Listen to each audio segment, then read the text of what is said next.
கனவு வந்தது. கிராமமே ஒரு நொடியில பிரகாசமாச்சு. சூடான சுவர்கள் ஒவ்வொரு அசைவேலையும் உண்மையை வெளிப்படுத்துச்சு. வைர பயிர்கள் விளைஞ்சது. ஆனா பசி என்னமோ தட்டி எடுப்புது. பேராசை தீர்ந்தது. அப்பதான் வாழ்க்கையோட அர்த்தம் புரிஞ்சது. அன்பும் உழைப்பும் தான் உண்மையான செல்வத்திற்கான ஆதாரம். திருப்தியில மட்டுமே மறைஞ்சிருக்கு சந்தோஷத்தோட உண்மையான உலகம். காலை பொழுது விடிஞ்சது. கிராமத்தோட டீ ஸ்டால்ல கிராமத்து ஆட்கள் 2 பேர் உட்காந்துருக்காங்க. அவங்க 2 பேரும் கிராமத்துல நடக்கிற விஷயங்களை பத்தி பேசிக்கிட்டு இருந்தாங்க. ஒரு ஆளு நியூஸ் பேப்பர் படிச்சிட்டு இருந்தாரு. அப்புறம் இன்னொருத்தர் ரொம்ப அமைதியா டீ கப்ப கையில வச்சுட்டு உட்கார்ந்துருக்காரு. இன்றைய சுட செய்தி, தங்கம் விலை மறுபடியும் உயர்ந்தது. விலை உயர்ந்தது 3.5%. கொடுமையா இருக்குப்பா. தங்க விலை என்னமோ விண்கலம் போல உயர்ந்துகிட்டே போகுது. பின்ன என்னவா, இதே மாதிரி நிலைமை போயிட்டு இருந்தா நம்மள மாதிரி ஆட்கள் தங்கத்தை வாங்குறதே ரொம்ப கஷ்டமாயிடும். எனக்கு இப்ப ரொம்ப பயமா இருக்கு. அடுத்த வருஷம் ஜுமினி பாப்பாவுக்கு கல்யாணம் பண்ணலாம்னு நினைச்சிட்டு இருக்கேன். இந்த தங்க விலை இப்படியே ஏறிக்கிட்டு இருந்தா எப்படி? இவங்க 2 பேரும் இப்படி பேசிட்டு இருக்கும்போது அங்க கோபால் வந்தாரு. கோபால் கிராமத்துல மதிக்கக்கூடியவர்ல ஒருத்தர். மக்கள் அவருடைய நல்ல காரியத்துக்காகவும் அவருடைய நல்ல மனசுக்காகவும் அவரை போற்றுவாங்க. என்ன கோபால் அண்ணன், எங்க போறீங்க? ஒண்ணே இல்லப்பா, பசங்க ஸ்கூல் விஷயமா மார்க்கெட்டுக்கு போயிட்டு இருக்கேன். ஏதோ அவங்க ப்ராஜெக்ட்டுக்கு சில சாமான்லாம் வாங்கணுமா, அதான் வீட்டுக்கு போகும்போது வாங்கிட்டு போலாமே நினைச்சேன். அப்படின்னா சந்தோஷம், கிளம்புங்க, அப்புறம் பாப்போம். சரி, அப்ப நான் கிளம்புறேன். கோபால் அங்கிருந்து போயிட்டாரு. கோபால் அங்கிருந்து புறப்பட்டு ஸ்டேஷனரி கடைக்கு வந்து சேர்ந்தாரு. அவரு அவங்க பசங்க வாங்கிட்டு வர சொன்ன சில விஷயங்களை கடைக்காரர் கிட்ட கேட்டாரு. அண்ணே, எனக்கு 2 கார்ட்போர்ட், 7 கலர்ல சார்ட் பேப்பர், அப்புறம் அலங்கரிக்கிற பொருட்கள் கொண்டு தாங்க, பசங்களோட ப்ராஜெக்ட்டுக்கு. சரிங்க ஐயா, கொண்டு வரேன். கடைக்காரர் கோபால் கேட்ட எல்லா பொருட்களையும் எடுத்து வைக்கிறாரு. அப்புறம் அது எல்லாத்தையும் எடுத்துக்கிட்டு மறுபடியும் கவுண்டர் கிட்ட அவர் வந்தாரு. இந்தாங்க ஐயா, நீங்க கேட்டது. கொடுங்க. எவ்வளவு ஆச்சு? இதெல்லாம் மொத்தமா சேர்த்தா 500 ரூபாங்க. இந்த பொருளுக்கு 500 ரூபாங்களா? ஆமாங்க சார், இப்போ எல்லா பொருளும் விலை கூடிடுச்சு, உங்களுக்கு தான் தெரியும்ல. கோபால் ரொம்ப சோகத்தோட ஆமான்ற மாதிரி தலையசைச்சாரு. அவரு பணத்தை கொடுத்தாரு. அப்புறம் அங்கிருந்து கிளம்பிட்டாரு. சாயந்தரம் கோபால் தன்னுடைய வீட்டுல உட்கார்ந்து இருந்தாரு. அவருடைய பசங்க ரேஷ்மா அப்புறம் விபுல் அவங்க ப்ராஜெக்ட் செய்யற வேலையை பண்ணிட்டு இருந்தாங்க. அப்போதான் அவருடைய மனைவி சுஷ்மா தன்னுடைய கையில சாப்பாடு தட்டை எடுத்துக்கிட்டு அங்க வந்தாங்க. இந்தாங்க, சாப்பாடு சாப்பிடுங்க. அட ஆமா, குடு. இன்னைக்கு கொஞ்சம் வேலை அதிகம், அதனால பயங்கரமா பசிக்குது. கோபால் சாப்பிட ஆரம்பிச்சாரு. சுஷ்மா அவர் பக்கத்துல வந்து உட்காந்துக்கிட்டாங்க. அப்புறம் அவர்கிட்ட பேச ஆரம்பிச்சாங்க. இங்க பாருங்க, நான் என்ன யோசிக்கிறேன்னா, பசங்களுக்கு அடுத்த வாரம் பெரிய லீவ் வரப்போகுது. நான் ஏன் அம்மா வீட்டுக்கு போக கூடாது? அம்மா வீட்டுக்கா? போன மாசம் தானே நீ போன. அட என்ன பண்ண சொல்றீங்க? எனக்கு போகணும்னு தோணுது. நீங்க கொஞ்சம் பணம் கொடுத்தீங்கன்னா நான் போயிட்டு வந்துருவேன். நான் என்னன்னு சொல்றது, இப்ப பணம் கொஞ்சம் கஷ்டமா இருக்குமா? நம்ம கிராமத்துல பண கஷ்டம் அதிகமாயிடுச்சு. மக்கள் கிட்ட வேலை எதுவுமே இல்ல. அப்புறம் நம்ம கிராமமும் ரொம்ப பின்தங்கி போயிடுச்சு. அதனால மக்களுக்கு நல்ல வாய்ப்பே கிடைக்க மாட்டேங்குது. நீங்க சொல்றது உண்மைதான். மீனாவும் சொல்லிட்டு இருந்தா அவங்க பையன் படிக்கிறதுக்கு வெளியூர் போகணும். ஆனா பணத்துக்கு தான் ஏற்பாடு பண்ண முடியலையா? ஏதாவது அதிசயம் நடந்து கிராமத்துல நல்ல வருவாய் வந்தா நல்லா இருக்கும். அதுல இந்த கிராமமே சந்தோஷமா இருக்கும். எனக்கும் இதே எண்ணம் தான்.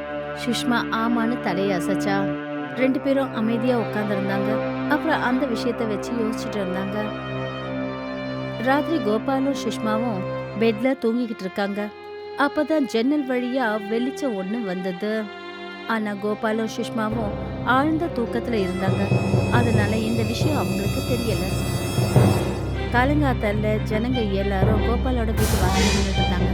எல்லாரும் ஏதோ விஷயத்த பத்தி பேசிக்கிட்டு இருந்தாங்க. அப்பதான் கோபால் தன்னோட வீட்டை விட்டு வெளியே வந்தாரு. அவர் தன்னோட கண்ணை தொடச்சிட்டு இருக்காரு. வாசல்ல இத்தனை பேரை பார்த்துட்டு அவருக்கு ரொம்ப கவலையாயிடுச்சு. அட, நீங்க எல்லாரும் இங்க, என்னாச்சு? கோபால் என்ன, பாருங்க அதிசயத்தை, இங்க பாருங்களேன். கோபால் வாசலுக்கு வந்தாரு. அப்புறம் எதிர்க்க இருக்கிற காட்சியை பார்த்துட்டு அதிர்ச்சி அடைஞ்சாரு. அவரோட வீட்டு வாசலுக்கு நடுவுல தங்கத்துல செஞ்ச ஒரு ஹெலிகாப்டர் நின்னுட்டு இருக்கு. அந்த ஹெலிகாப்டர் ரொம்ப அழகா அலங்கரிச்சிருக்கு. அப்புறம் அடிக்கிற வெயில்ல பல பலன்னு தெரிஞ்சது. சுஷ்மா, சீக்கிரம் வாயே, இங்க பாரு என்னன்னு. அப்பதான் சுஷ்மாவும் வீட்டை விட்டு வெளியில வந்தாங்க. எதிர்க்க இருக்கிற காட்சியை பார்த்துட்டு அவளும் அதிர்ச்சி அடைஞ்சா. கோபால் என்ன, இது பெரிய அதிசயம் என்ன. இது எப்படி இங்க வந்தது? இது எனக்கும் தெரியாது. அநேகமா இது அந்த ஈஸ்வரனோட ஆசீர்வாதமா இருக்கலாம். அப்படிதாங்க. சுஷ்மா முன்னாடி போய் அதை தொட்டு பார்க்க முயற்சி பண்ணா. அப்பதான் திடீர்னு அந்த ஹெலிகாப்டருக்குள்ள இருந்து ஒரு சத்தம் வந்தது. இந்த ஹெலிகாப்டர் கிராமத்தோட ஒரு வரம். யாரு இதுல உட்கார்ந்து மக்களோட உதவிக்காக உண்மையா கேட்டா அவங்களுடைய ஆசை நிச்சயமா நிறைவேறும். இத கேட்டதும் எல்லாரும் பயந்து போயிட்டாங்க. இது அவங்கள பொறுத்த வரைக்கும் ரொம்ப புதுமையான விஷயம். அதனால எல்லாரும் பின்னாடி விலகி போனாங்க. சுஷ்மாவும் ஒரு அடி பின்னாடி எடுத்து வச்சா. ஆனா கோபால் அங்கேயே நின்னுட்டு இருந்தாரு. அவர் அந்த குரலை கவனமா கேட்டுட்டு இருந்தாரு. அப்புறம் ஒரு முறை முயற்சி பண்ணி பார்க்கலாமேன்னு முடிவு பண்ணாரு.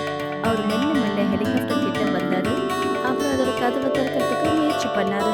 அந்த கதவை திறந்த உடனே உள்ள இருக்கிற ஒரு சக்தி அவரை உள்ள இழுத்துக்குச்சு. அப்புறம் கதவு தானாவே மூடப்பட்டுச்சு. கோபால் ஹெலிகாப்டருக்குள்ள உட்கார்ந்துருந்தாரு. அவருக்கு இது ரொம்ப விசித்திரமா இருந்தது. வெளியில இருந்து பார்க்கும்போது ஹெலிகாப்டர்ல ஜன்னல் தெரிஞ்சது. ஆனா உள்ள வந்து பார்த்தா எந்த ஜன்னலும் இல்ல. அவரை சுத்தி மூடப்பட்ட சுவர்கள் தான் இருந்தது. அப்பதான் ஹெலிகாப்டர் அசைய ஆரம்பிச்சது. சில நொடியில கோபால் அதை புரிஞ்சுக்கிட்டாரு. அவரு பூமியில இருந்து மேல போறாருன்னு. அவரு பயந்து போய் பக்கத்துல இருந்த ஹேண்டில நல்லா கெட்டியா பிடிச்சுக்கிட்டாரு. சொல்லு, உன்னுடைய விருப்பம் என்ன? கோபால் கொஞ்ச நேரம் ஏதோ முணுமுணுத்தாரு. அப்புறம் அவர் பெருமூச்சு விட்டாரு. எங்க கிராமத்துல ஏழ்மை அதிகமாயிடுச்சு. அதனால எங்க கிராமம் முழுதும் சந்தோஷமும் செழிப்பும் வரணும். அப்புறம் கிராமத்துல இருக்கிற ஒவ்வொரு மனுஷனும் பணக்காரனாகணும்.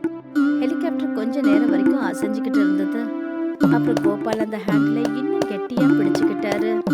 அப்புறம் திடீர்னு கதவு திறந்தது. கோபால் உள்ள இருந்து வெளியில பார்த்தாரு. கிராமத்து ஜனங்க எல்லாரும் இப்போ அங்கதான் நின்னுட்டு இருந்தாங்க. அவங்களோட முகத்துல ஆர்வமும் பயமும் ரெண்டுமே தெரிஞ்சது. கோபால் சீக்கிரமா ஹெலிகாப்டரை விட்டு கீழே இறங்கினாரு. கிராமத்து ஜனங்க எல்லாம் அவர்கிட்ட நெருங்கி வந்தாங்க. அப்புறம் அவர்கிட்ட வந்துட்டாங்க. நீங்க நல்லா இருக்கீங்களா? அண்ணா, நீங்க போய் உள்ள உட்கார்ந்ததும் இந்த ஹெலிகாப்டர் இங்க இருந்து மறைஞ்சு போச்சு. அப்புறம் உங்களுக்கு என்ன நடந்தது? இந்த ஹெலிகாப்டருக்கு வெளியில ஜன்னல் தெரியுது. ஆனா உள்ள மூடப்பட்ட சுவர்கள் தான் இருந்தது. நான் உள்ள உட்கார்ந்ததும் இது பயங்கரமா அசைஞ்சது. அப்புறம் திடீர்னு பறந்தது. அப்புறம் இது என்னுடைய ஆசையை கேட்டுச்சு. அப்புறம் நீங்க என்ன சொன்னீங்க? நான் என்ன சொல்றது, கிராமத்தோட சந்தோஷமும் செழிப்பையும் கேட்டேன். ஆனா இது வரைக்கும் ஏதும் மாற்றம் ஏற்படலையே. அநேகமா இது ஏதாவது காமெடியா இருக்கும்னு நினைக்கிறேன்.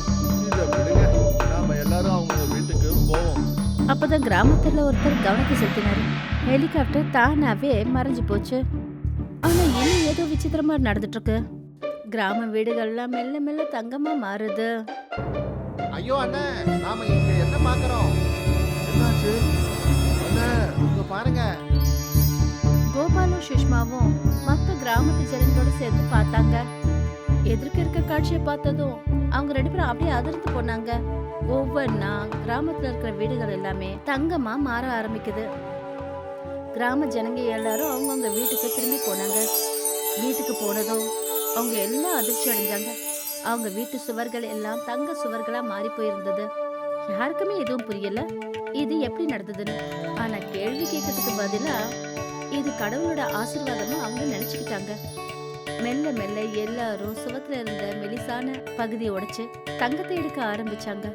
அதை ஒண்ணு விற்கலாம் இல்ல நகை செய்யலான்னு. நாட்கள் கடந்துகிட்டே இருந்தது. ஜனங்களும் அதிகமானாங்க. சுவர்கள்ல இருந்து அவ்வளவு தங்கத்தை எடுத்தாங்க. ஒவ்வொரு வீடுகள்லயும் பெரிய பெரிய ஓட்டம் விழுந்துடுச்சு.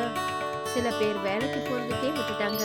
மெல்ல மெல்ல அவங்களோட உடல் நலமும் குறைய ஆரம்பிச்சது. பகல்ல தங்க சுவர்கள் வெயிலால கொதிக்க ஆரம்பிச்சது. வீடெல்லாம் பயங்கரமா கொதிக்க ஆரம்பிச்சது. ஜனங்க வேர்வையில நனைய ஆரம்பிச்சாங்க. அப்ப கோபப்பட ஆரம்பிச்சாங்க. இப்ப அவங்களுக்கு புரிய ஆரம்பிச்சது, அதாவது மின்னில தங்கம் அந்த அளவுக்கு நல்லது கிடையாது, அதாவது பழைய மாதிரி.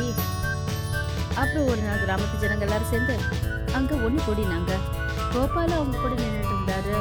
எல்லாரும் ஒருத்தருக்கு ஒருத்தர் என்ன பேசிக்கிட்டாங்கன்னா, அவங்க கிராமத்துல என்ன தவறுகள் நடக்குது.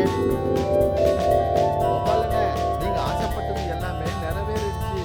ஆனா இப்போ இதனால பெரிய கஷ்டமா இருக்கே.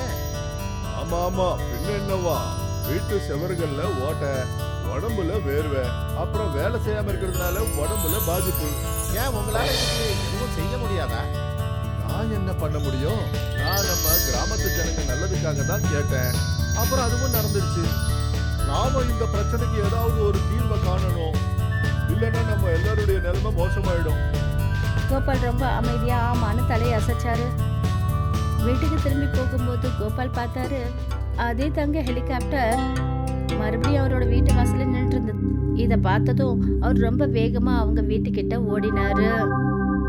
கோபால் அந்த ஹெலிகாப்டர் பக்கத்துல போனாரு. அவர் கொஞ்ச நேரம் அங்கேயே நின்னுட்டு இருந்தாரு.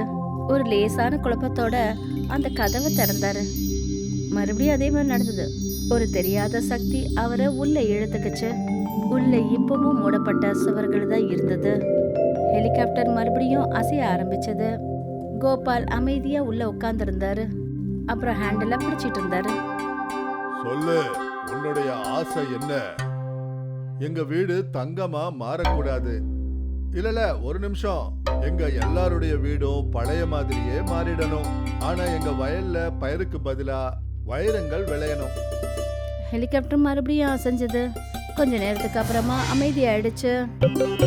கோபால் ஹெலிகாப்டர் விட்டு வெளியே வந்தாரு. அப்புறம் அவர் முன்னாடியே அந்த ஹெலிகாப்டர் மறைஞ்சு போச்சு. இத பார்த்துட்டு அவர் பெரும் மூச்சு விட்டாரு. நாள் மாறுச்சு.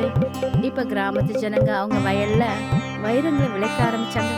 மறுபடியும் இப்ப பேராசங்கிற எண்ணம் ஆரம்பமாயிடுச்சு. ஜனங்க வைரங்களை வாங்கறதுலயும் விற்கிறதுலயும் இறங்கிட்டாங்க. ஆனா மெல்ல மெல்ல அவங்க புரிஞ்சுக்கிட்டாங்க, இது வரம் கிடையாது, இது மறைஞ்சிருக்கிற பிரச்சனை. கொஞ்ச நாள்ல உணவு தட்டுப்பாடு ஏற்பட்டுச்சு. கிராமத்துல ஃப்ரெஷ்ஷான காய்கறி கடைகளை எல்லாருடைய முகத்தையும் கவலை நல்லா தெரிய ஆரம்பிச்சது. கோபால் தன்னுடைய பெட்ல உட்கார்ந்துருந்தாரு. அப்பதான் சுஷ்மா உள்ள வந்தா. அவளோட முகத்துல கவலை ரொம்ப தெளிவா தெரிஞ்சது. வீட்டுல சமைக்கிறதுக்கு எந்த காய்கறியும் இல்ல. என்ன, ஒண்ணுமே இல்லையா? இல்ல, சுந்தர்லால் அவரோட காய்கறி கடையையும் மூடிட்டாரு. ஏன்னா எல்லாருடைய நிலத்திலையும் வைரம் மட்டுமே முளைக்குதே. நேத்து கடைசியா கொஞ்சம் காய்கறி இருந்தது, இப்போ அதுவும் முடிஞ்சு போச்சு. இப்படியே நடந்துட்டு இருந்ததுன்னா நாளையில இருந்து எதுவுமே இல்லாம குடும்பத்தை நடத்தணும் போல இருக்கு. இத பார்த்துட்டு கோபாலும் பயந்து போயிட்டாரு. அவர் உடனே எழுந்தாரு. அங்கிருந்து வெளியில போனாரு. கோபால் பாதையில நடந்து போய்கிட்டு இருந்தாரு. அவர் கவலையோட ஏதோ ஒரு யோசனையில தன்னை மறந்து நடந்து போயிட்டு இருந்தாரு. அப்பதான் அவருக்கு கேஷவோட வீட்டுல அழற சத்தம் கேட்டுச்சு.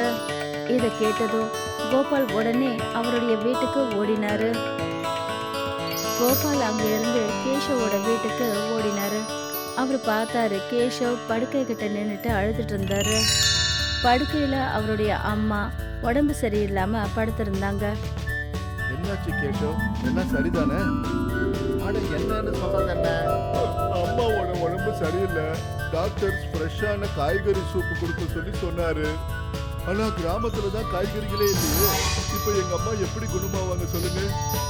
இத பார்த்துட்டு கோபால் தன்னுடைய தலை குனிஞ்சாரு. உடனே அவர் தன்னுடைய தப்பா உணர ஆரம்பிச்சாரு. கேஷவ், நீ கவலைப்படாத, நான் ஏதாவது பண்றேன். கோபால் எதுவும் பேசாம அந்த இடத்த விட்டு கிளம்பினாரு. கோபால் அவரோட வீட்டு வாசல்ல முட்டி போட்டு கீழே உட்காந்துருக்காரு. கிராமத்துல என்ன மாதிரியான பிரச்சனைகள்லாம் நடந்ததோ அதுக்காக அவர் கடவுள்கிட்ட வணங்கி பிரார்த்தனை பண்ணிட்டு இருக்காரு. கடவுளே, நான் உங்ககிட்ட வேண்டி கேட்டுக்கிறேன். கிராமத்துல முன்னாடி எப்படி இருந்ததோ எல்லாம் அதே மாதிரி மாறணும். இப்போ எல்லாம் எனக்கு புரிஞ்சு போச்சு. உண்மையான செழிப்புன்றது பணம் இல்ல, நல்ல வளர்ந்தாலும் புரிஞ்சுக்கிட்டேன். அப்பதான் அவர் முன்னாடி ஒரு பிரகாசம் ஏற்பட்டுச்சு. அப்புறம் அதே தங்க ஹெலிகாப்டர் மறுபடியும் தெரியுது. கோபால் கொஞ்சம் கூட நேரத்தை வீணடிக்காம சீக்கிரமா அதுக்குள்ள போனாரு. கோபால் உள்ள உக்காந்தாரு. அவரோட முகத்துல கவலை ரொம்ப தெளிவா தெரிஞ்சது. அவர் கைய கூப்பி வேண்டிக்க ஆரம்பிச்சாரு. நான் என்னுடைய தவறுகளை உணர்ந்துட்டேன். என்னுடைய விருப்பம் என்னன்னா கிராமத்துல எல்லாமே பழையபடி மாறணும். இப்போ எங்களுக்கு சந்தோஷத்துக்கு பணமோ தங்கமோ இல்லைன்னா வைரமோ தேவையில்லை. இந்த முறை ஹெலிகாப்டர் கொஞ்சம் கூட அசையல. உள்ள நாலாபுறமும் ரொம்ப அமைதியா இருந்தது. அப்பதான் ஒரு குரல் எதிரொலிச்சது. இப்போ நடந்தது எல்லாமே ஒரு கனவுதான். நான் உனக்கு இததான் சொல்ல ஆசைப்பட்டேன். நல்ல வாழ்க்கைன்றது பணத்தால மட்டும் இல்ல, அன்பு, பாசம், திருப்திகரமா இருக்கணும். இப்ப நீ அந்த மாதிரி ஒரு வாழ்க்கைக்கு போக விரும்புறியா? நான் நான் தயாரா இருக்கேன். எனக்கு அதே பழைய வாழ்க்கை தான் வேணும். அப்பதான் கதவு தானாவே திறந்தது. வெளியில அதே கிராமத்து ஜனங்க நின்னுட்டு இருக்காங்க. அன்னைக்கு முதல் தடவையா ஹெலிகாப்டர் இருந்தப்போ இருந்தாங்களே அதே மாதிரி. கோபால் ஹெலிகாப்டரை விட்டு வெளியே இறங்கினாரு. எல்லாரும் அவரை நோக்கி வந்தாங்க. உள்ள என்னங்க நடந்தது? ஆமாண்ணே, என்ன நடந்தது? நீங்க நம்ம கிராமத்துக்காக பணத்தை கேட்டீங்களா? நாம எந்த ஒரு விஷயத்துக்கும் பேராசைப்படக்கூடாது. நம்ம கிட்ட என்ன இருக்கோ, எவ்வளவு இருக்கோ அதை வச்சு சந்தோஷமா இருக்க கத்துக்கணும். அதை இன்னும் மேன்மைப்படுத்த நாம உழைக்கணும். இப்படி சொன்னதும் ஹெலிகாப்டர் திடீர்னு காணாம போயிடுச்சு. எல்லாரும் அதிர்ந்து போய் பார்த்தாங்க. ஆனா கோபால் ரொம்ப அமைதியா நின்னுட்டு இருந்தாரு. அவரோட முகத்துல ஒரு லேசான சிரிப்பு இருந்தது. இந்த இடத்துல நம்ம கதை முடிவடையுது.